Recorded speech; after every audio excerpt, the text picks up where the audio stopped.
Buenas tardes, les damos la bienvenida al segundo cuatrimestre. El primer teórico que nos encuentra hoy es el tema proteínas. Vamos a hablar de una introducción al tema proteínas, vamos a hablar de la composición, de las estructuras, de las propiedades físicas y químicas de estas proteínas, así como también de las propiedades funcionales. Estas propiedades funcionales son muy importantes en los sistemas alimentarios porque determinan el comportamiento de estos alimentos que contienen proteínas y son importantes desde lo organoléptico, desde lo físico, desde lo químico y por supuesto desde lo textural. Vamos a continuar durante todo el cuatrimestre hablando de sistemas alimentarios que contienen proteínas, es decir, que vamos a desarrollar este tema en todos los teóricos subsiguientes. Las proteínas constituyen las moléculas más abundantes de las células del organismo. Decimos que son compuestos químicos que se encuentran en los organismos vivos y que desempeñan un papel fundamental en las distintas funciones biológicas. Por tal motivo se las considera biomoléculas. La síntesis de proteínas tiene lugar en los ribosomas. Los ribosomas son complejos ribonucleoproteicos. Tienen o contienen ácido ribonucleico y proteínas ribosómicas. Estos ribosomas están presentes en todas las células del organismo. Químicamente, las proteínas son macromoléculas, es decir, que son moléculas muy grandes. Están compuestas por carbono, entre un 50 y un 55%, hidrógeno entre un 6 y un 7%, oxígeno entre un 20 y un 23%, nitrógeno entre un 12 y un 19% y además la mayoría presenta pequeñas cantidades de azufre, que varían entre el 0.2 y el 3%. Es importante recalcar que cada proteína posee una estructura y una composición única. Esto le permite desempeñar una función específica a nivel celular. Decimos que las unidades estructurales de las proteínas son unos monómeros que se denominan aminoácidos.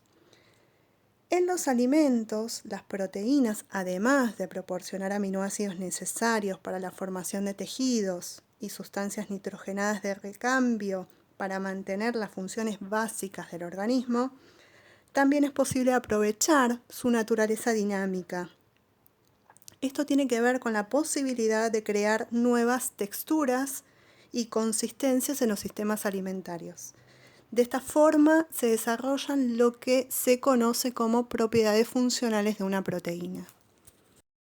Dijimos que los aminoácidos constituyen las unidades estructurales de las proteínas. Imaginemos que formarían algo así como una especie de eslabones a lo largo de toda la cadena proteica. Estos aminoácidos son sustancias de bajo peso molecular. Presentan como característica un átomo de carbono llamado carbono alfa, que va a estar unido covalentemente a un átomo de hidrógeno. Y además se caracterizan por poseer un grupo amino y un grupo carboxilo. Ambos van a estar enlazados con el mismo carbono asimétrico alfa. Además poseen una cadena lateral. Esta cadena es la que determina la naturaleza química y biológica del aminoácido, es decir, que permite diferenciar a este aminoácido del resto. Y en este caso es importante tener en cuenta que los grupos reactivos de importancia son el grupo amino y el grupo carboxilo, es decir, tanto terminales como los que van a formar parte de las cadenas laterales. La unión entre un grupo amino de un aminoácido y el carboxilo de otro aminoácido se denomina enlace peptídico. Al tratarse de una reacción de condensación, es decir, la unión de dos moléculas para dar lugar a la aparición de un compuesto nuevo, este proceso va acompañado de la liberación de una molécula de agua. Este tipo de uniones, cuando hablamos de enlaces peptídicos, decimos que son uniones muy fuertes, es decir, que no se van a romper fácilmente Y esto es un dato importante ya que determina la estabilidad de la estructura proteica, sobre todo cuando hablamos de la estructura primaria de una proteína. Vamos a hacer un breve repaso sobre la clasificación de los aminoácidos, es decir, cómo están organizados según las propiedades físico-químicas de la cadena lateral. En el caso de los aminoácidos no polares, decimos que son aquellos que tienen una cadena lateral sin carga, y estos aminoácidos no polares se clasifican en alifáticos y en aromáticos. Cuando hablamos de aminoácidos alifáticos, decimos que en la cadena lateral no hay enlaces dobles conjugados. Un ejemplo importante de estos aminoácidos lo constituye, por ejemplo, la glicina, que es el primer aminoácido que vemos en el gráfico. Esta glicina presenta una particularidad y tiene que ver con dos enlaces del carbono alfa a dos átomos de hidrógeno. Es decir, el carbono alfa se va a unir a dos átomos de hidrógeno y esto le va a aportar gran flexibilidad, sobre todo en cuanto a la interacción, a las proteínas que poseen este aminoácido. Es decir, esto es importante en cuanto a la flexibilidad proteica. En el caso de los aromáticos, vemos que en la cadena lateral poseen enlaces ionizados y estos aminoácidos pueden actuar como aceptores de puentes de hidrógeno o formar estructuras o interacciones con otros grupos cargados positivamente. Ejemplos de estos aminoácidos que además en su estructura presentan dobles enlaces son la fenilalanina, la tirosina y el triptofano, por ejemplo. Y también nos encontramos con los aminoácidos polares. Los aminoácidos polares pueden presentar carga o no, es decir, pueden estar cargados o no presentar carga. En el caso de los aminoácidos con carga, pueden ser cargas positivas o negativas. En el caso de las cargas positivas, nos encontramos con aquellos aminoácidos que poseen un grupo básico, como la lisina, la arginina y la histidina. Y también nos encontramos aquellos aminoácidos que presentan carga negativa, es decir, que presentan un grupo ácido, como es el caso del aspartato y el glutamato. La carga de un aminoácido es importante porque nos permite determinar el comportamiento de este aminoácido frente a las oscilaciones del pH. Es lo que se conoce como comportamiento anfótero. Como característica general, sobre todo de los aminoácidos polares, podemos decir que pueden formar puentes de hidrógeno en las proteínas, pero que existe uno de estos aminoácidos polares, que es la cisteína, que es un aminoácido polar sin carga, que posee una función estructural muy importante, porque es el único aminoácido que puede formar puentes disulfuro con otras subunidades proteicas. Estos puentes disulfuro constituyen enlaces muy fuertes y son muy importantes porque, a diferencia de los puentes de hidrógeno, que son interacciones mucho más débiles, los puentes disulfuro o las proteínas que presentan o que pueden formar estos enlaces disulfuro son habitualmente proteínas muy resistentes al calor. Por este motivo decimos que la presencia de cisteína en la proteína tiene un marcado efecto en la conformación y en el comportamiento de esa proteína. Clasificación de proteínas. Como vimos al comienzo de la clase, las proteínas desempeñan una función importante desde el punto de vista biológico. Por este motivo las vamos a clasificar según la función biológica en enzimáticas o catalíticas. En este caso son proteínas que catalizan reacciones químicas, es decir, que actúan como biocatalizadoras. Las enzimas, en general, catalizan un solo tipo de reacción y casi siempre actúan sobre un único sustrato. Este es el caso de la enzima amilasa, por ejemplo, que hidroliza almidones, o las lipasas que hidrolizan lípidos, o las proteasas que se encargan de catalizar proteínas. Otra de las funciones de las proteínas son las funciones estructurales. Dentro de estas funciones estructurales nos encontramos con aquellas relacionadas con la protección o con el sostén. Son las proteínas encargadas de suministrar cierta resistencia mecánica, como es el caso de el colágeno o la elastina, que forman parte del tejido conjuntivo o conectivo. También tenemos las proteínas contráctiles, que se encargan de la motilidad de los seres vivos. Dentro de estas proteínas nos encontramos con la actina o con la miosina, que se ocupan de la contracción muscular. También tenemos proteínas que tienen una función hormonal, como es el caso de la insulina, la calcitonina, la hormona de crecimiento. También tenemos proteínas transportadoras, es decir, que pueden transportar moléculas tanto hidrofóbicas como moléculas polares. En este caso nos encontramos con el ejemplo de la hemoglobina, que se encarga de transportar oxígeno en la sangre, o la mioglobina, que transporta oxígeno en el músculo. También desempeñan funciones de defensa. En el caso de las funciones de defensa, lo que hacen es identificar aquellos elementos extraños de los elementos propios, como es el caso de la inmunoglobulina. También pueden desempeñar funciones de reserva. En este caso, constituyen la reserva de aminoácidos para el desarrollo del futuro embrión. Ejemplo, en los alimentos tenemos en la clara de huevo, la ovoalbúmina, o nos encontramos con la lactoalbúmina de la leche, o nos encontramos también a las gliadinas del trigo. También pueden desempeñar la función protectora. En el caso de las funciones protectoras, lo que hacen es formar parte del mecanismo de defensa para la supervivencia de ciertos microorganismos. En general son toxinas que requieren ciertas condiciones para desempeñar su función en ciertos alimentos.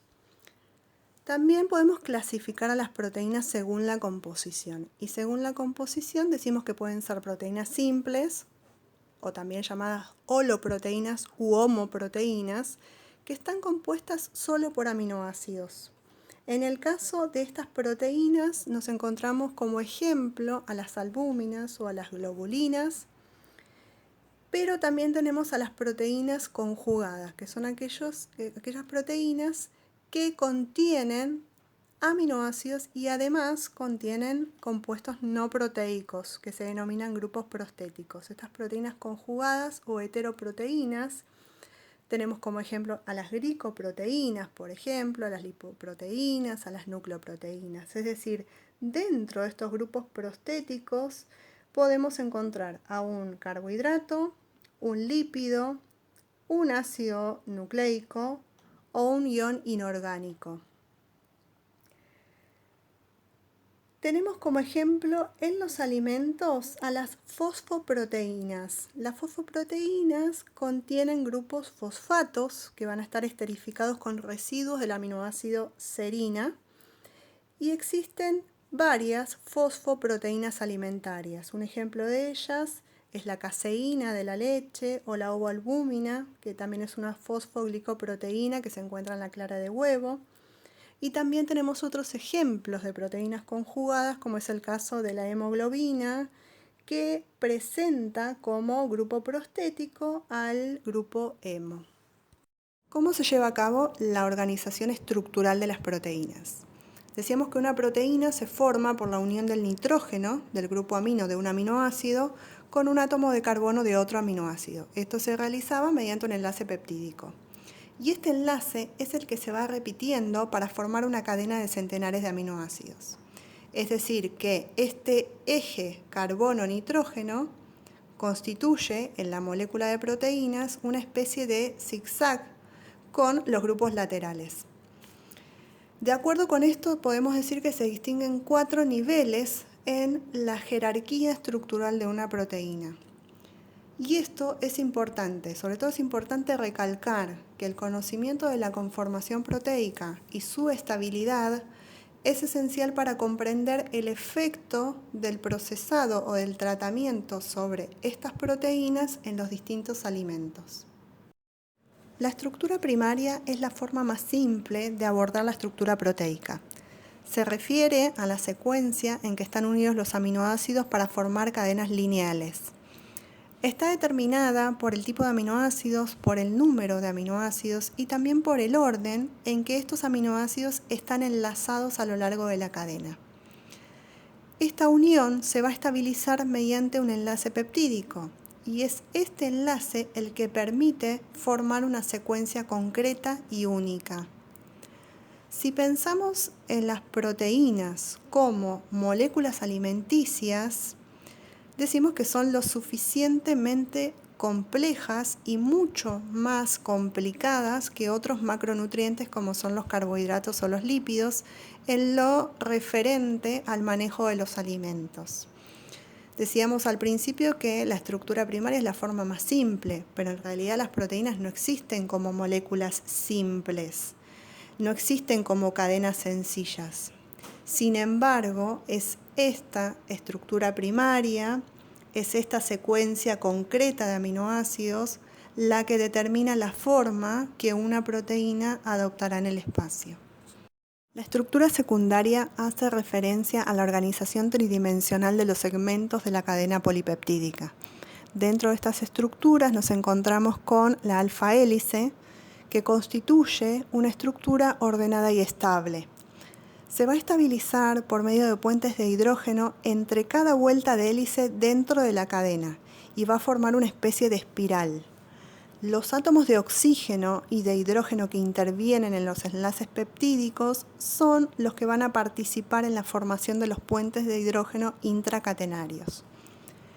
Muy pocas proteínas existen como una simple hélice regular y aquellas que lo hacen tienden a unirse, pero para formar fibras fuertes entrelazadas unas con otras, como es el caso del colágeno del tejido conectivo de la carne, que constituye una proteína fibrosa de estructura helicoidal, pero más estirada que la alfa hélice.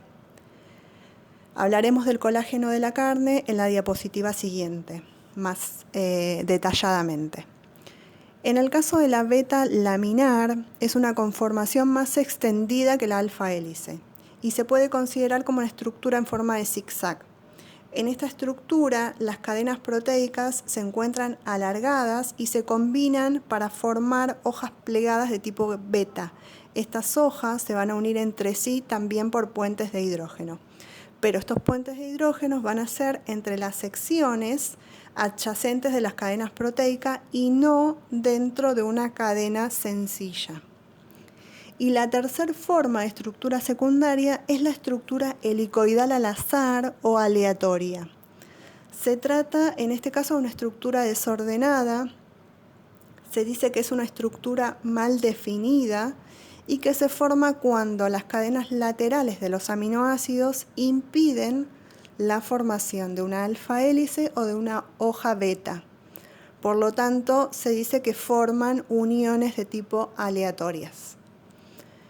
Es importante recordar que una proteína puede presentar alfa hélice o puede presentar la forma beta laminar o helicoidal aleatoria en diferentes partes de la cadena proteica. La estructura terciaria nos indica la organización tridimensional de una cadena de proteínas, pero en este caso completa. Es una estructura en conjunto de la cadena proteica y podemos decir que es algo así como la visión general de esta cadena. Y se construye sobre la estructura secundaria. Como la cadena de proteínas es larga, es una estructura muy larga, se puede doblar sobre sí misma y de esta manera acercar los aminoácidos que están alejados. Por lo tanto, decimos que las cadenas laterales de aminoácidos pueden unirse y estabilizarse de varias formas, como por ejemplo se estabilizan por medio de puentes de hidrógeno, por medio de interacciones hidrofóbicas, por medio de interacciones iónicas o también por fuertes enlaces covalentes, sobre todo entre los átomos de azufre. Este tipo de estructuras terciarias presentan regiones que pueden contener alfa hélice, beta laminar o aleatoria.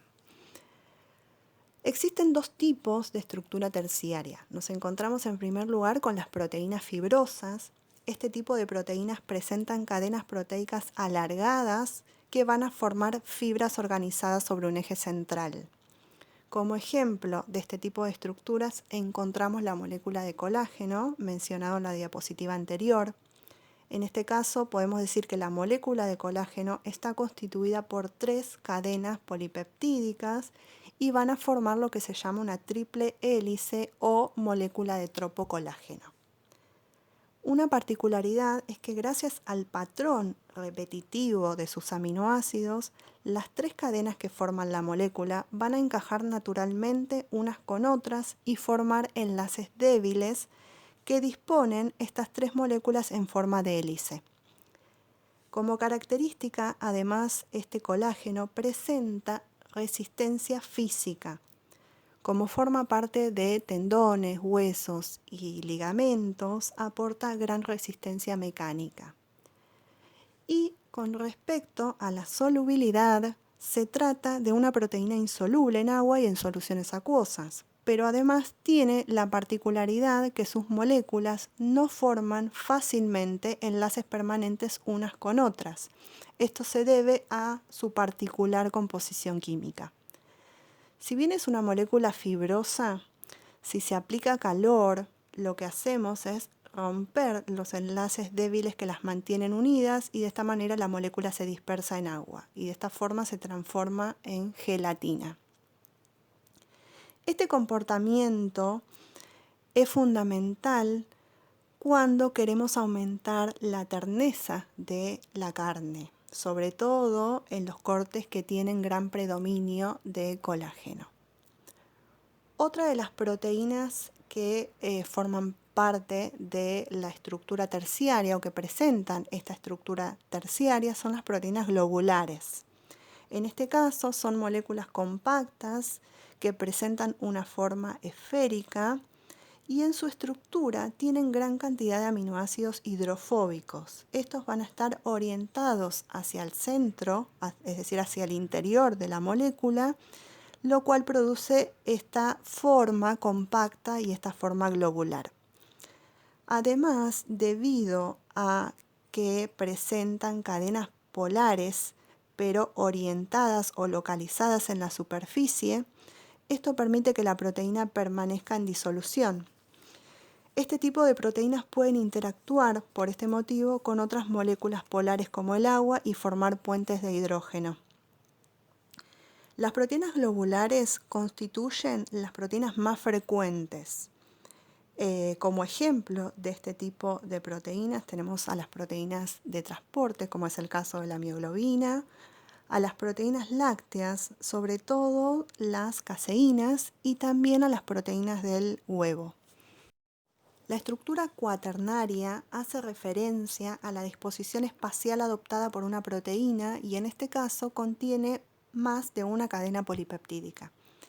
Es decir, que está formada por la unión de varias cadenas polipeptídicas con una estructura terciaria, pero mediante enlaces débiles, enlaces no covalentes, y de esta forma van a determinar un complejo proteico.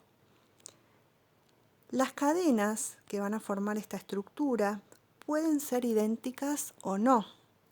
Esto se debe a que cada una de las cadenas polipeptídicas recibe el nombre de protómero y en el caso de la cadena completa, es decir, de la proteína completa, recibe el nombre de oligómero.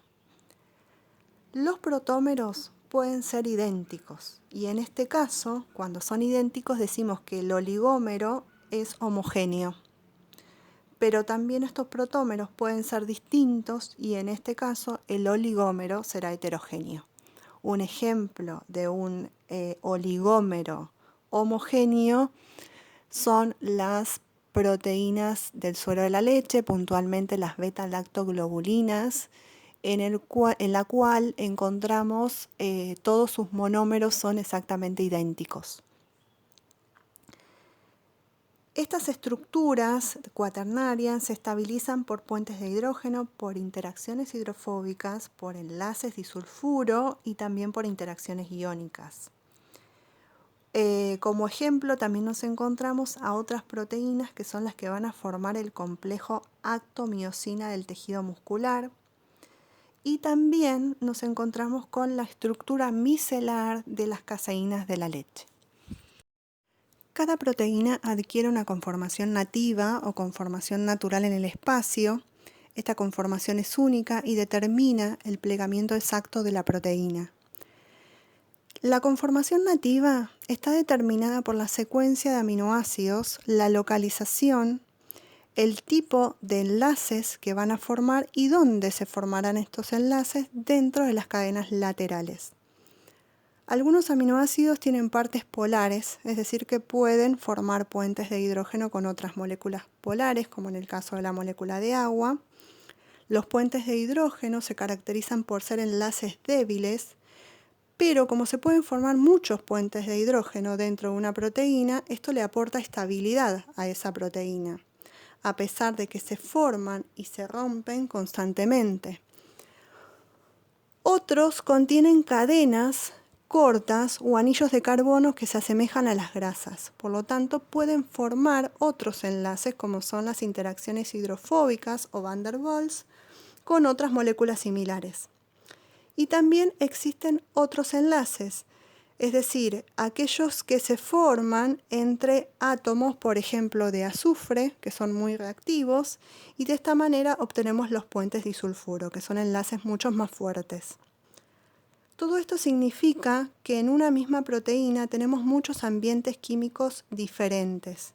Todo esto va a estar a lo largo de su cadena y podemos decir que dentro de estos ambientes diferentes vamos a encontrar partes que atraen a las moléculas de agua, otras partes que repelen a las moléculas de agua y otras partes que van a estar preparadas para formar fuertes enlaces con otras moléculas similares, pero que se encuentran en otra proteína. Vamos a continuar con las propiedades de una proteína. En principio vamos a ver las propiedades generales físico-químicas y vamos a continuar con las propiedades funcionales. Podemos decir que las propiedades físico-químicas, como por ejemplo la carga neta, la solubilidad, la reactividad química, el punto isoeléctrico de una proteína, todas estas propiedades y el tipo de interacciones que presentan los aminoácidos van a depender de la naturaleza química de la cadena lateral. Por tal motivo nos vamos a encontrar con distintas propiedades como es el comportamiento anfótero, como es la solubilidad en distintos tipos de sistemas. Vamos a hablar del punto isoeléctrico, vamos a hablar del pH y vamos a hablar de la desnaturalización proteica y posteriormente vamos a ver cómo se relacionan estas propiedades con las propiedades de funcionalidad proteica. Las proteínas, al igual que los aminoácidos que las componen, son moléculas anfóteras, es decir, que pueden ionizarse comportándose como ácidos o como bases dependiendo del pH del medio en el que se encuentran. De esta manera van a amortiguar pequeños cambios en ese pH. Los grupos carboxilos van a liberar un protón actuando como ácidos y los grupos aminos van a ganar un protón actuando como bases. Por lo tanto, decimos que pueden reaccionar de la siguiente manera. En la forma catiónica, decimos que el aminoácido se encuentra a un pH inferior a su punto isoeléctrico, es decir, que se encuentra en un pH ácido. En la forma de ion dipolar, este aminoácido se encuentra en su punto isoeléctrico y en la forma aniónica, el aminoácido se encuentra a un pH superior a su punto isoeléctrico, es decir, que se encuentra a un pH alcalino o básico. En la siguiente diapositiva vamos a desarrollar las características del punto isoeléctrico de una proteína y su importancia en el procesamiento de los alimentos. El punto isoeléctrico es el pH en el cual la proteína es eléctricamente neutra. A este valor de pH la carga total de las proteínas es igual a 0 y esto no significa que esta proteína no tengan grupos cargados, sino que el número de cargas positivas es igual al número de cargas negativas. Cada proteína tiene un punto isoeléctrico específico y cuando estas proteínas se acercan a su punto isoeléctrico, se unen menos al agua. Por eso decimos que en este caso disminuye la carga neta y por lo tanto tiene menos afinidad con el agua. Pero cuando las proteínas alcanzan el punto isoeléctrico, estas moléculas generalmente van a precipitar porque no tienen carga neta. Pensemos que las moléculas que están cargadas con igual signo se van a repeler y de esta manera van a formar una dispersión estable en el agua. Pero cuando se elimina la carga, se elimina la fuerza repulsiva entre las moléculas. Entonces esto permite que las moléculas interactúen entre sí y en la mayoría de los casos precipitan. El punto isoeléctrico es importante en el tratamiento o en el procesado de los alimentos. Por ejemplo, en la elaboración de queso se incorpora una sustancia ácida. Lo que se pretende es obtener ácido láctico y de esta manera llevar el punto isoeléctrico de las caseínas, es decir, que coincida el pH del medio con este punto isoeléctrico de las caseínas para que estas moléculas precipiten y de esta forma obtener lo que se llama un cuajo. Es importante tener en cuenta que cuando la interacción proteína-proteína aumenta, es decir, cuando les damos las condiciones a estas proteínas que puedan asociarse con otra proteína, lo que hacemos es disminuir la solubilidad de ese sistema. Pero cuando aumenta la interacción proteína-agua, lo que hacemos es aumentar la solubilidad de estas proteínas en ese medio. La solubilidad es la manifestación termodinámica del equilibrio entre las interacciones proteína-proteína y proteína-agua. Las moléculas de agua pueden unirse a las cadenas laterales polares de una proteína, como dijimos en las diapositivas anteriores, y dependiendo de la naturaleza de estas cadenas laterales, la proteína puede ligar cantidades variables de agua, es decir, que tiene capacidad para fijar agua. La presencia de agua ligada lo que va a hacer es ayudar a mantener la estabilidad de una dispersión de proteínas. Esto se debe a que las moléculas de agua, cuando se unen, tienden a proteger a las proteínas, es decir, que no se van a asociar estas proteínas tan fácilmente en presencia de agua y no van a precipitar tan fácilmente. Por lo tanto, la dispersión tiende a ser mucho más estable. Vamos a ver en las diapositivas siguientes los factores que influyen en la solubilidad. Entre ellos nos encontramos con la concentración salina, el pH, que ya hablamos del pH, la temperatura, la presencia de compuestos o solventes orgánicos. La solubilidad se modifica en función de la concentración salina. Existe un fenómeno que se llama solubilización por sal o saltinin, que se da en algunas proteínas que no pueden dispersarse en agua pura, pero sí pueden hacerlo en soluciones salinas diluidas. Cuando una solución salina aumenta la dispersabilidad de una proteína, este fenómeno se denomina solubilización por sal. Las sales, sobre todo las sales neutras, ejercen un efecto pronunciado sobre la solubilidad, sobre todo de algunas proteínas de tipo globular. Y a bajas concentraciones, estas sales incrementan la solubilidad de muchas proteínas.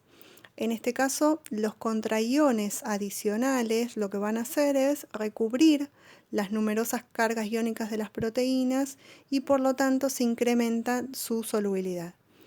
Así los iones van a hacer que se ligue más cantidad de agua y las proteínas se van a dispersar más fácilmente.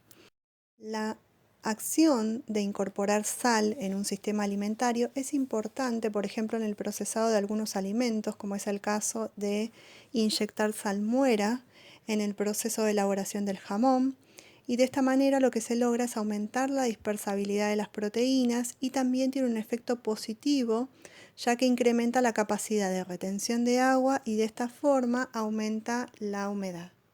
El fenómeno de precipitación por sal o insolubilización por salado, también llamado salting out, se produce cuando existen en un sistema elevadas concentraciones de sal. En este caso, la sal compite con las proteínas por el agua y esto hace que no haya suficiente cantidad de agua disponible para unirse a estas proteínas. De esta forma se reduce la solubilidad proteica y esto desencadena en un fenómeno de agregación y precipitación proteica. Dijimos que también el efecto del pH es importante en la solubilidad proteica. El pH del medio determina la solubilidad de una proteína y por lo tanto se relaciona con su punto isoeléctrico, como hablamos anteriormente. Cuando el pH de una proteína se ajusta al punto isoeléctrico, en la mayoría de los casos esta proteína precipita.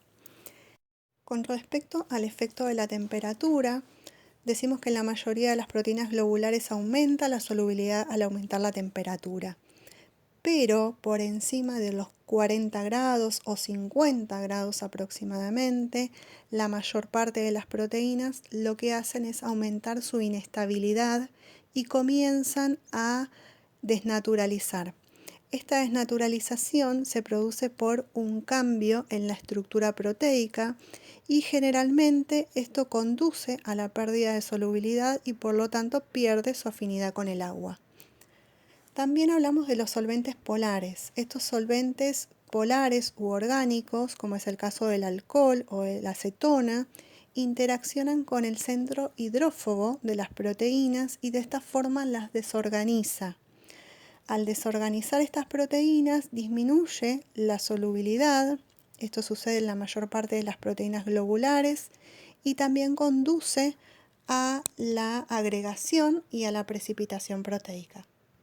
Una de las propiedades más importantes de las proteínas es el fenómeno de desnaturalización, que se define como el cambio en la estructura secundaria, terciaria y cuaternaria de una proteína, conservando su estructura primaria. Es decir, que la secuencia o la cadena de aminoácidos permanece intacta y por lo tanto no se ven afectados los enlaces peptídicos. La desnaturalización no implica un cambio en la composición, no es un cambio en la composición, es solamente un cambio en la estructura.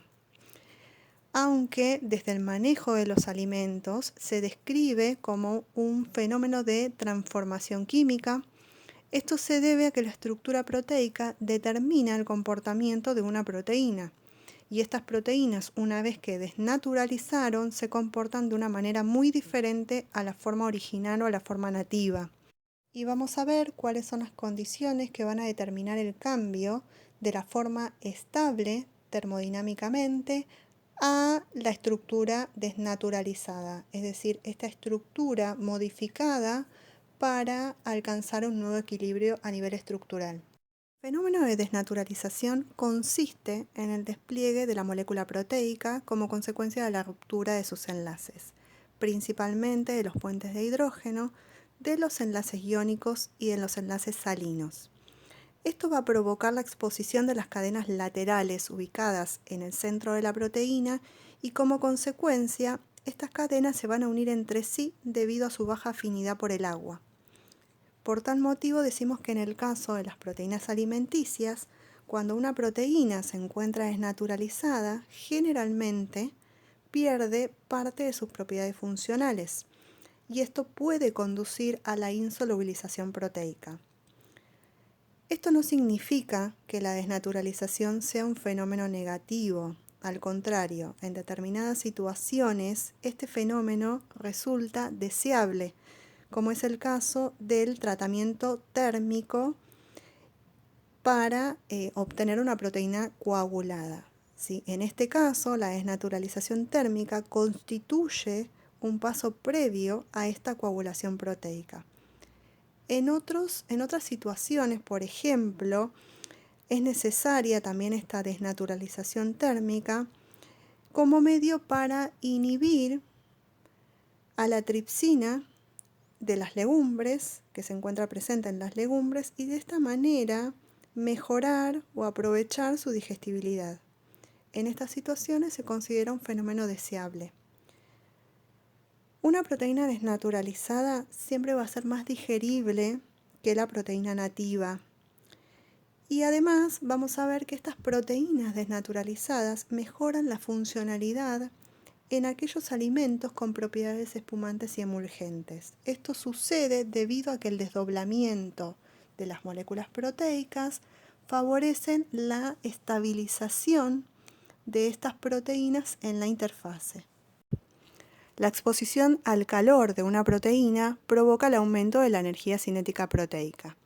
Y cuando aumenta la temperatura por encima de los 60 grados, aproximadamente entre los 60 y los 80 grados, se produce la desestabilización de los enlaces débiles, no covalentes, y la proteína desnaturaliza.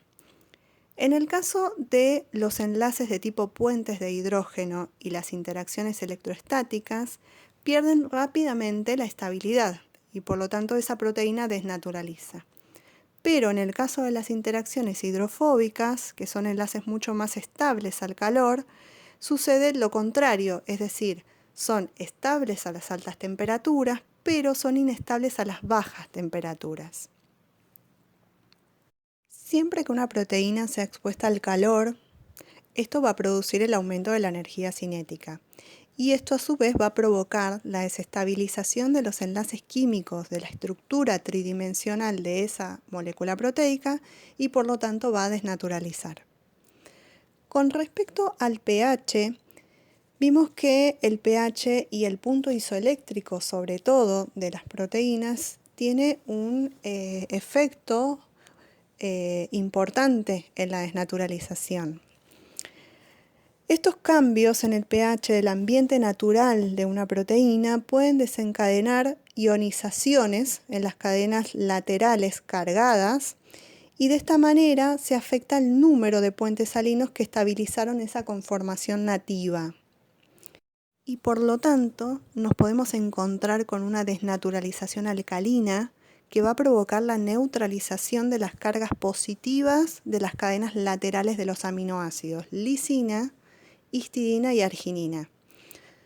O también nos podemos encontrar con una desnaturalización ácida, que va a implicar la protonación, es decir, se incorporan protones a ese sistema y va a actuar sobre todo en las cargas de los aminoácidos asparagina y glutamina. Y esto va a impedir la formación de interacciones electrostáticas. Si el pH se encuentra alejado del punto isoeléctrico de las proteínas, predominan las fuerzas de repulsión y por lo tanto se produce la desnaturalización, es decir, el desdoblamiento proteico. Pero si el pH coincide con el punto isoeléctrico, no habrá repulsión proteica, por lo tanto va a aumentar la interacción proteína-proteína y se va a inhibir este desdoblamiento o esta desnaturalización porque los enlaces entre estas proteínas son mucho más fuertes. Existen muchos ejemplos de sistemas alimentarios donde se busca acidificar el medio en el que se encuentran estas proteínas para obtener determinadas texturas o consistencias, o simplemente para favorecer la acción de ciertas proteínas y estabilizar ese sistema.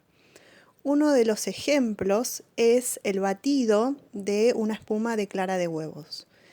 Si nosotros batimos una espuma de clara de huevos, que es un sistema disperso, es una dispersión de proteínas, y le incorporamos una sustancia ácida, es decir, que estamos aportando protones a este sistema, lo que hacemos es cambiar la concentración proteica en la interfase, es decir, la interfase en esta espuma va a estar representada por la interfase entre el líquido y el aire, que va a formar parte de este sistema espuma. De esta manera lo que hacemos es modificar las cargas eléctricas de estas proteínas. Al incorporar protones, modificamos esas cargas eléctricas de las proteínas, disminuimos la repulsión entre ellas y esto produce mayor interacción proteína-proteína. Entonces, esto es un ejemplo en el cual la incorporación de una sustancia ácida aumenta la estabilidad de ese sistema. Esto lo vamos a ver en el próximo teórico del tema huevos. Y en este teórico también vamos a ver el efecto que tiene la incorporación de una sustancia ácida durante la cocción de los huevos en un medio acuoso. En este caso, lo que va a hacer puntualmente el ácido es acelerar la interacción entre las proteínas y por lo tanto la desnaturalización se realiza o se produce más rápidamente. Otro ejemplo es la acidificación de las proteínas de la leche Esto lo podemos ver en el gráfico de la diapositiva. Y en este caso lo que vemos es que la disminución del pH por acidificación va a actuar principalmente sobre las caseínas, que si bien son proteínas anfóteras, la incorporación de protones va a actuar directamente sobre la fracción de esta proteína que aporta estabilidad a la micela. Y de esta manera se va a generar la repulsión proteica y la consecuente precipitación de las moléculas de caseínas. Continuamos con la desnaturalización. Como vimos anteriormente, existen condiciones físicas y químicas, o la combinación entre ambas, que pueden conducir a la desnaturalización. Y una forma de desnaturalización es mediante el trabajo mecánico. En este caso, la agitación molecular produce la ruptura de los enlaces químicos entre los grupos laterales de los aminoácidos que mantenían la forma plegada específica de esa proteína, y como consecuencia de esto, las largas cadenas proteicas se van a desplegar. Y al desplegarse, exponen muchos de sus grupos laterales reactivos al entorno acuoso. A lo largo de la cursada vamos a ver diferentes sistemas alimentarios en los cuales es necesario realizar un trabajo mecánico. Uno de estos sistemas, y lo vimos en la diapositiva anterior, es el espumado de las claras. En este proceso de agitación, lo que pretendemos es incorporar aire. Y la incorporación de aire permite la formación de una interfase, es decir, una interfase líquido-aire, y que las proteínas que están presentes en ese sistema se puedan ubicar alrededor de la burbuja y la puedan estabilizar. Otro ejemplo de trabajo mecánico es el amasado. En el caso del amasado, lo que vamos a ver es que se van a producir reacciones de intercambio entre los átomos de azufre, y de esta manera se van a formar enlaces de tipo disulfuro, es decir, puentes disulfuro. El azufre se encuentra contenido naturalmente en la harina, y por medio del amasado, la incorporación de agua, esto lo van a ver en la clase de panificados, vamos a permitir la asociación de esos átomos de azufre, y de esta manera van a formar enlaces, ¿sí? Estos enlaces vimos que los puentes disulfuro eran enlaces muy fuertes y estables, y este tipo de enlaces va a permitir el estiramiento de esa masa, va a permitir el estiramiento, la extensibilidad, la resistencia de esa masa. Bueno, ¿cómo influye la congelación en la desnaturalización proteica? Como se mencionó anteriormente, el proceso de termodesnaturalización afecta fundamentalmente a los enlaces no covalentes. Los debilitaba, es decir, debilitaba estos enlaces, desordenaba la cadena polipeptídica y de esta manera las proteínas desnaturalizaban. Entonces sería lógico pensar que si una proteína se mantiene a bajas temperaturas, esto podría conservar su estructura. Sin embargo, esto no es así, ya que existen proteínas, sobre todo enzimas, que se van a inactivar a bajas temperaturas, van a cambiar su comportamiento, se van a desestabilizar y van a desnaturalizar, pero por frío. Existe un mecanismo indirecto que también causa la desnaturalización por frío, y esto tiene que ver con la congelación de los tejidos de un alimento. La formación de hielo aumenta la concentración del sistema líquido alrededor de las zonas del hielo puro. Es decir, en esta zona líquida se van a concentrar sustancias como sobre todo solutos que van a rodear a esta proteína, y estas sustancias, que pueden ser sales, que pueden ser inhibidores o inactivadores proteicos, van a estar contenidas en esta zona. Pero cuando se congela ese alimento, el crecimiento de los cristales genera expansión. Entonces, al crecer estos cristales de hielo, van a generar un daño físico en esos tejidos. De esta manera se va a producir la fuga de este contenido de solutos que estaba dentro de la célula.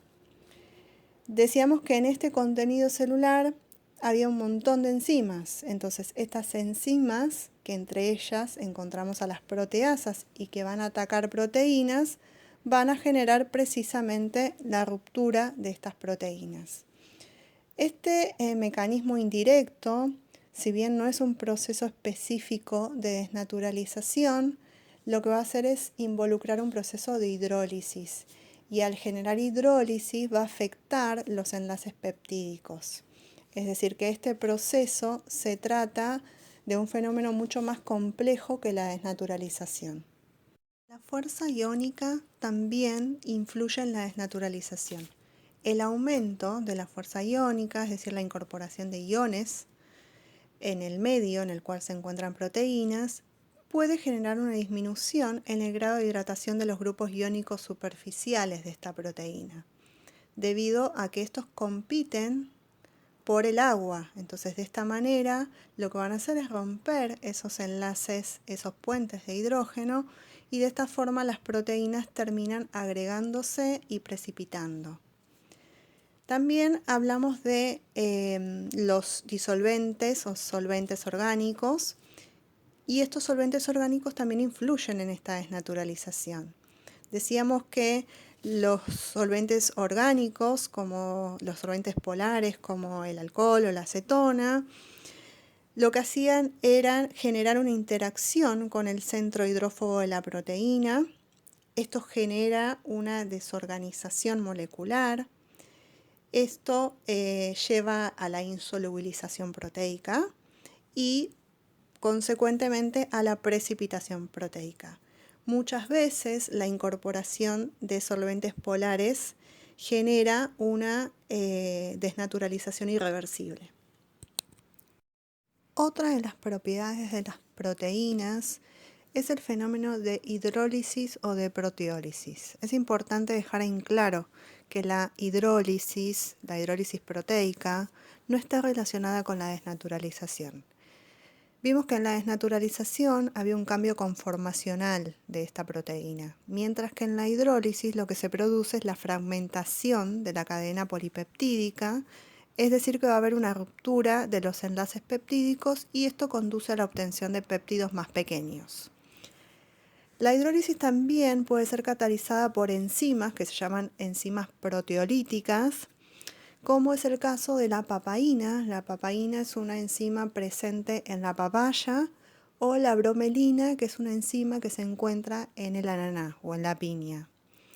Estas enzimas lo que van a hacer es hidrolizar proteínas musculares y proteínas del tejido conectivo. Por tal motivo son consideradas agentes ablandadores de la carne. La acción de estas proteínas, de estas enzimas proteolíticas, se va a llevar a cabo por medio de un proceso de macerado. Y el tiempo de este macerado debe ser controlado para evitar que esta hidrólisis sea excesiva. Si llega a ser excesiva, la textura de esa carne va a ser blanda, pero también va a ser extremadamente pastosa. Otro ejemplo de enzimas proteolíticas es la acción de la renina, que se incorpora a los productos lácteos puntualmente para actuar sobre la molécula de caseína. Esta enzima se utiliza para la obtención de quesos y actúa específicamente sobre el fosfocaseinato de calcio. Lo que va a hacer es hidrolizar, romper los enlaces peptídicos de esta molécula, y esto va a provocar la precipitación y va a conducir a la obtención de lo que se llama cuajada. A partir de ahora vamos a utilizar muy frecuentemente el concepto de propiedad funcional de un alimento. Y en el caso de las proteínas vamos a hacer referencia a las propiedades físicas y químicas que modifican las características sensoriales de los alimentos que contienen proteínas y por lo tanto contribuyen a la obtención de un sistema final o de un alimento definido o determinado. Como ya sabemos, en las primeras clases, en la primera clase, hablamos un poco de propiedades sensoriales y estas propiedades sensoriales son muy importantes en la elección de un alimento. Por lo tanto, cuando hablamos de una propiedad funcional, son aquellas que nos permiten crear nuevas texturas, nuevas consistencias, nuevas viscosidades, modificar sabor, olor, color de un alimento. Y son precisamente todas estas propiedades las que se obtienen gracias a la conformación, sobre todo la conformación estructural y al comportamiento molecular de las proteínas. También es importante destacar que estas propiedades funcionales no están relacionadas con las propiedades nutricionales, estas las van a ver en otras asignaturas, en otros espacios. Es siguiente imagen podemos observar las principales funciones de las proteínas en los sistemas alimentarios. Esto se va a dar a través de diferentes mecanismos. Algunos de los mecanismos ya los vimos, como es el caso de la solubilidad. Vimos que esta solubilidad estaba relacionada con la propiedad hidrofílica, es decir, de interaccionar con compuestos polares. Y vimos también cómo se modificaba esta solubilidad en función a las cargas eléctricas. Hablamos de la presencia de sales y hablamos de la modificación o del cambio en el pH. También vamos a ver otras funciones de las proteínas, como es el caso de la fijación de agua y de la viscosidad. Viscosidad se vio en las primeras teóricas, cuando definíamos a esa viscosidad como la resistencia a fluir. Y en relación a la viscosidad de sistemas acuosos que contienen proteínas, se van a relacionar con el comportamiento pseudoplástico de estas proteínas, es decir, dado por una reorganización estructural a nivel molecular, y todo esto dando como resultado final una disminución de la resistencia al flujo. Por lo tanto, lo que vemos acá es que hay mayor viscosidad en ese sistema. Esta viscosidad se va a manifestar por las interacciones complejas que incluyen el tamaño, la forma y la capacidad de fijación de agua y de hidratación de estas proteínas. También podemos mencionar otras funciones, como por ejemplo la fijación de sabores o la unión de sabores o flavores. Si bien las proteínas son inodoras, pueden unir sabores con otros compuestos, como por ejemplo en el caso de la oxidación de los ácidos grasos insaturados. Esto va a generar compuestos como aldehídos, cetonas, alcoholes, y muchas veces al unirse con las proteínas van a ser los responsables de sabores indeseables en ciertos compuestos, en ciertos alimentos. Uno de los ejemplos de la formación de compuestos por unión de sabores es el compuesto hexanal o hexanol, que se encuentra presente en las legumbres y es el que aporta el sabor, uno de los principales componentes de sabor en las legumbres, que esto lo vimos en la clase de semillas. Y en este caso lo que va a hacer es caracterizar ese sabor precisamente por la unión de estos compuestos de los ácidos grasos, en este caso como son oleaginosas, contienen ácidos grasos insaturados, con las proteínas que forman ese alimento. Vamos a desarrollar otras funciones en las próximas diapositivas, como es el caso de la formación de geles, las propiedades de superficie como el poder o la función espumante, emulsionante, y vamos a hablar también de algunas reacciones en que participan proteínas. Una de las propiedades funcionales más importantes son las relacionadas con la interacción proteína-proteína. Y acá nos podemos encontrar con las propiedades texturales o rheológicas o con las propiedades de superficie. En el caso de las propiedades texturales y rheológicas vamos a obtener o vamos a formar distintas estructuras por medio de diferentes mecanismos, y en este caso podemos obtener geles, podemos obtener o podemos formar fibras, formar masas, o también nos vamos a encontrar en el caso de las propiedades de superficie con la obtención de películas que van a formarse por medio de mecanismos de adhesión y de cohesión. Y en este caso vamos a ver las propiedades espumantes y emulsionantes. Como vimos anteriormente, el fenómeno de desnaturalización generaba un despliegue de las cadenas laterales de las proteínas, y como consecuencia estas proteínas tenían la posibilidad de formar nuevas uniones químicas entre ellas. Imaginemos que una proteína es una especie de ovillo, ¿sí? Es una especie de ovillo que por algún mecanismo desnaturalizante, como puede ser alguno de los que vimos anteriormente, como puede ser la exposición al calor, el trabajo mecánico o la modificación de cargas, este ovillo comienza a desenrollarse. Por acción de este desnaturalizante empieza a desarrollarse. Y a medida que desarrolla empieza a generar nuevas uniones. Hasta acá sería el proceso de desnaturalización. Genera nuevas uniones y empiezan a entrelazarse. Estas uniones se entrelazan unas con otras hasta formar una especie de red. Esto sería algo así como una maraña proteica, y va a conducir a generar nuevas reacciones también. Estas reacciones son reacciones de agregación desordenada, va a estar dada por la interacción proteína-proteína, y esto va a llevar a la formación de un coágulo. Recordemos que el agua contenida en ese alimento durante todo este proceso de desnaturalización y de coagulación, el agua queda atrapada, es decir, en este proceso de agregación va a haber agua en ese alimento y ese agua del alimento va a quedar atrapada en el interior de este coágulo. Por lo tanto, vamos a decir que esto se trata de un fenómeno de equilibrio. Entonces, ¿por qué hablamos de un fenómeno de equilibrio? Porque existe un equilibrio entre las fuerzas químicas, es decir, entre las uniones químicas de esas cadenas proteicas.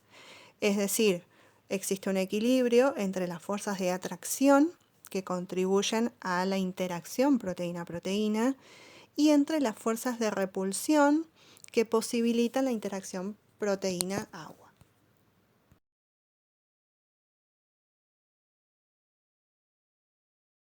Hablar del proceso de gelificación. Definimos en general al proceso de gelificación como un proceso de entrecruzamiento de un polímero que mediante uniones covalentes y no covalentes van a formar una red que va a atrapar agua y sustancias de bajo peso molecular. Específicamente en el proceso de gelación proteica vamos a hablar de una transformación de estas proteínas que van a pasar del estado sol a un estado gel, y esta transformación también conduce a la formación de una estructura de red. Esta estructura de red que van a formar las moléculas de proteínas también van a atrapar al agua y la característica es que la van a inmovilizar.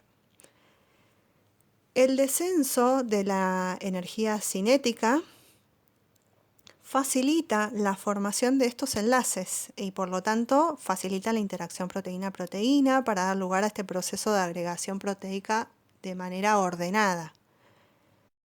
Como características principales decimos que en el caso del Sol no hay interacción entre las cadenas de macromoléculas, es decir, que no hay interacción proteína-proteína, pero sí estas proteínas modifican la movilidad de la fase acuosa.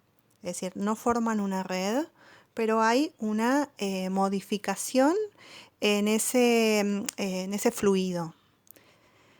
Cuando hablamos de un gel, decimos que existe una matriz de macromoléculas que van a formar una red tridimensional y que van a atrapar el agua y la van a inmovilizar, es decir, que van a inmovilizar esa fase acuosa en sus huecos. Estos conceptos, cuando hablamos de coagulación y de gelificación, los vamos a ver en las siguientes teóricas y los vamos a aplicar a los sistemas alimentarios. Pero también podemos hacer hincapié a cómo se modifican estos geles y qué características tienen en función de las interacciones moleculares. En función de estas interacciones, la formación de una red va a estar relacionada principalmente con el tipo de interacciones químicas. Cuando hablamos de interacciones químicas, hablamos de estos puentes de hidrógeno, de las interacciones hidrofóbicas y electrostáticas, y esto va a variar según el tipo de proteína. También va a variar según el grado de desnaturalización y las condiciones a las que fueron sometidas estas proteínas. Por ejemplo, si se aplicó calor. Los geles formados por interacciones de tipo puentes de hidrógeno generalmente son térmicamente reversibles. Y como ejemplo alimentario de esto tenemos a los geles de gelatina. En cambio, los geles que fueron formados y estabilizados por interacciones hidrofóbicas son geles resistentes a las altas temperaturas y también son irreversibles. Como ejemplo alimentario tenemos a la clara de huevo, puntualmente las proteínas que forman esta clara de huevo, como la ovoalbúmina, o las proteínas que forman parte de la leche, como la beta-lactoglobulina. Estas proteínas contienen residuos de cisteína en su composición, de esta manera van a polimerizar y van a formar puentes disulfuro. Entonces son sistemas mucho más resistentes a las altas temperaturas y podemos decir que estas proteínas van a desempeñar un comportamiento irreversible. En el proceso de precipitación también se produce un fenómeno de agregación proteica. En este caso vamos a ver que se produce una pérdida total de la solubilidad por parte de las proteínas y la fase acuosa se va a separar de esta proteína precipitada y coagulada y se dice entonces que la proteína se encuentra en estado de precipitación. Como ejemplo nos encontramos con la leche, en el cual puede suceder la precipitación puntualmente de las micelas de caseínas. Y cuando esto le sucede a las micelas de caseína, cuando le sucede al coágulo de la leche, decimos que este precipitado se denomina cuajo o cuajada y que la fase acuosa se denomina suero. También nos encontramos con el fenómeno de floculación. En este caso es posterior al proceso de coagulación y se produce por la eliminación de las fuerzas de repulsión proteica. En este caso va a haber un fenómeno de agrupación desordenada de estas proteínas. Estas proteínas van a crecer, van a aumentar su tamaño, se van a aglomerar y se van a separar también de la fase acuosa. Un ejemplo de floculación podría ser en el caso de una emulsión, en el cual este proceso conduce a la pérdida total de estabilidad del sistema. Las proteínas que estaban formando parte de esta emulsión comienzan a unirse, es decir, se aglomeran, se produce esta agregación desordenada de proteínas, se separan de la fase acuosa. En este caso, en una emulsión, vamos a tener una fase acuosa y una fase lipídica. Estas proteínas van a separarse y van a formar estos glóbulos o estos flóculos que conducen a la pérdida de estabilidad de ese sistema. Las principales proteínas formadoras de masa panaria son las proteínas de la harina de trigo. Estas proteínas se van a llamar gliadinas y estas gliadinas pertenecen a la clasificación de proteínas globulares, y las proteínas gluteninas, que se clasifican como proteínas fibrilares. Estas proteínas contienen gran cantidad de grupos reactivos derivados de la cisteína y que durante todo el proceso de amasado se van a unir principalmente por mecanismos de interacciones hidrofóbicas y por puentes disulfuro intra e intermoleculares, y de esta manera van a desarrollar lo que se llama una red viscoelástica denominada gluten. Como sistema material, se trata, cuando hablamos de masas panarias, se trata de un sistema heterogéneo coloidal de tipo espuma sólida, debido a que estas proteínas retienen gran cantidad de dióxido de carbono durante todo ese proceso de elaboración. Y este dióxido de carbono va a quedar contenido dentro de esta trama proteica. Va a ser una trama proteica muy viscosa y muy elástica, precisamente gracias a la formación de fibras por parte de estas proteínas. Esto lo podemos observar en la imagen de la diapositiva, en la imagen microscópica, donde puede verse este gluten, esta red formada y el dióxido de carbono retenido dentro de esas fibras. Este mecanismo lo van a volver a ver en la teórica de panificados. Se va a desarrollar el tema gluten y la formación de este tipo de masas de una manera mucho más detallada. Otra de las propiedades funcionales de gran importancia que tienen estas proteínas es la propiedad de espumante. Cuando definimos una espuma, decimos que es un sistema material de tipo heterogéneo coloidal y que va a estar formado por una fase continua acuosa y una fase dispersa gaseosa, es decir, por burbujas de aire. Las propiedades texturales de una espuma son propiedades únicas y se deben básicamente a la dispersión de numerosas y muy pequeñas burbujas de aire y a la formación de una película delgada en la interfase líquido-gas. Esta película recibe el nombre de lamela. Precisamente son las proteínas los agentes con actividad superficial espumante y estabilizante de esta fase acuosa dispersa, y esto se debe a que durante el batido estas proteínas van a desnaturalizar y se van a colocar en la interfase. De esta manera van a orientar sus grupos hidrofóbicos hacia el centro de la burbuja y los grupos hidrofílicos hacia la fase acuosa. La capacidad espumante de una proteína se refiere a la cantidad de área interfacial que puede crear esta proteína. Y cuando hablamos de estabilidad de una espuma, es un concepto muy importante y lo vamos a desarrollar en la siguiente teórica. La estabilidad se refiere a la capacidad de la proteína para estabilizar precisamente esta espuma, pero frente a la acción gravitacional y frente al estrés mecánico que puede desarrollarse durante el proceso de elaboración de esa espuma. Esto se expresa en función al tiempo de drenaje de líquido y también se expresa en función al volumen de espuma reducido en función a el tiempo transcurrido. Todos estos factores, los factores que influyen en la formación y en la estabilidad de una espuma, los vamos a ver en la siguiente teórica del tema huevos, donde vamos a ver en detalle la función y la dinámica molecular de cada uno de los factores. Las proteínas también desempeñan una función a nivel interfacial y esto lo hacen también en la formación y estabilización de emulsiones. Hacemos un repaso de la definición de emulsión. Decimos que es un sistema material heterogéneo. Es una dispersión de dos líquidos inmiscibles formadas por una fase acuosa continua y una fase dispersa en forma de gotas. Este tipo de sistemas en general son sistemas inestables, a menos que estén presentes sustancias anfilíticas y presentes a nivel de la interfase. Por lo tanto, son las proteínas, las moléculas anfilíticas que van a llevar a cabo esta acción estabilizante y lo van a hacer al migrar a esta interfase agua-aceite. Van a formar una película muy viscosa en esta interfase. Esto le va a conferir a ese sistema resistencia, sobre todo resistencia a la coalescencia de otras partículas que van a formar parte de esa emulsión. En general, las proteínas presentan, todas las proteínas superficiales, ¿sí? Presentan en su superficie activa 3 atributos que se consideran deseables para obtener un sistema estable. Esta propiedad se va a aplicar obviamente a la formación de espumas y a la formación de emulsiones.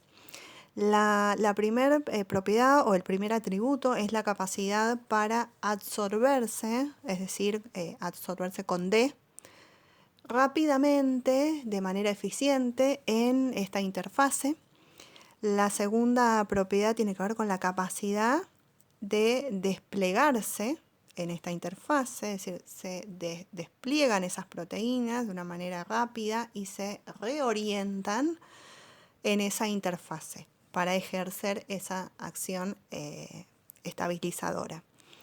Y la tercera tiene que ver con la capacidad para interactuar también en esta interfase con otras moléculas y formar estas películas viscoelásticas. Esta capacidad para asociarse por medio de sus grupos hidrofílicos a la fase acuosa y por medio de sus grupos hidrofóbicos a la fase oleosa.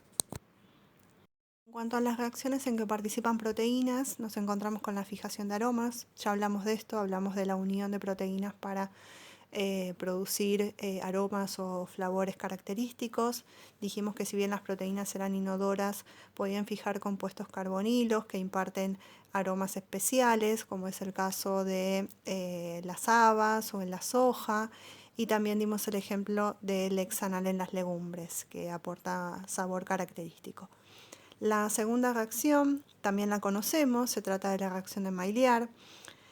Lo vimos en la clase de carbohidratos, decíamos que era un conjunto de reacciones muy complejas que generaban color y aroma en los alimentos y que se produce cuando un grupo carbonilo libre de un azúcar reductor interacciona con un grupo amino libre de una proteína.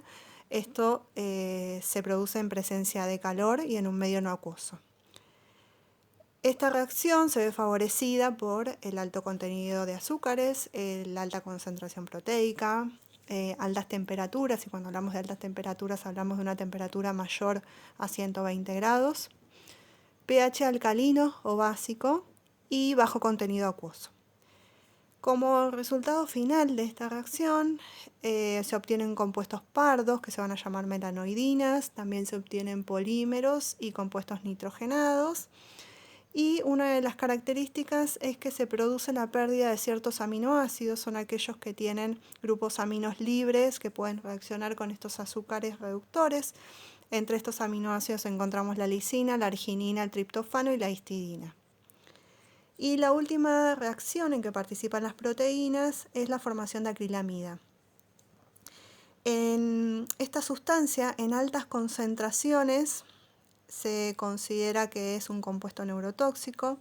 Los mecanismos por los que se obtiene implican aminoácidos como la asparagina, como el principal involucrado, y se realiza a través de un mecanismo de reacciones de Maillard, en principio. También se va a formar en este proceso los compuestos de Amadori, y estos compuestos son los que van a reaccionar con los extremos reductores de los almidones, y de esta manera se va a formar la acrilamida. Existen estudios que sostienen que el proceso de fermentación, en el caso de panificados, el proceso de fermentación de la masa, lo que hace es disminuir considerablemente los niveles de asparagina, porque se cree que las levaduras degradan este aminoácido en el proceso de fermentación, pero bueno, esto va a depender también de la forma de fermentación, del mecanismo que se utilice para la fermentación y los sustratos que se utilicen. Dejamos la bibliografía sugerida. Con esto damos por terminada la teórica de hoy. Quiero hacer hincapié en que el tema proteínas es la base para retomar los teóricos de huevo y lácteos. Por lo tanto, tengan en cuenta tanto esta teórica como la bibliografía para abordar dichos teóricos. Les dejo un saludo.